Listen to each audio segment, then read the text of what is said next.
अस्सलाम वालेकुम जी काश्तकार भाइयों, आइए बताते हैं आपको कि ये बरसीम की काश्त से पहले ज़मीन की फ़ाइनल तैयारी की जा रही है। हल सोगा लगाया जा रहा है, तो इसकी जो काश्त है उसको शुरू होने वाली है, आपको पता है। तो बरसीम की काश्त से पहले ज़मीन को इस तरह से आप भरी करें। भरी करने के बाद जो है देखें, इस तरह से आप हल सोगा जो है आपने लगाएँ, ताकि अब इसके ऊपर जो होगा कि एक लेवल बन जाएगा।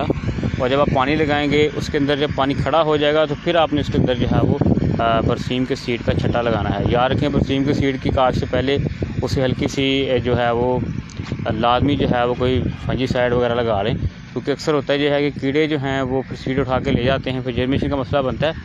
तो कोशिश करें कि आप जो है वो इसको जो है वो इस तरह से आप ज़मीन को तैयार कर लें। तो देख सकते हैं, इस आखिरी जो है वो हल सोगा बरसीम की काश्त से पहले ये लगाया जा रहा है।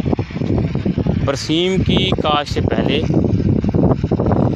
फ़ाइनल हल सोगा जो है वो लगाया जा रहा है। तो काश्तकार भाइयों, इस तरह से ज़मीन को इस तरह से तैयार करें ताकि जो आपकी फ़सल है वो अच्छी तरह से हो। आपके चारे की फसल होनी है, उसकी पैदावार अच्छी होगी तो आपके जानवर जो हैं वो उसे अच्छी तरह से इंजॉय करेंगे। तो सुबह इंशाल्लाह हम आपको उसकी काश्त भी दिखाएंगे बरसीम की।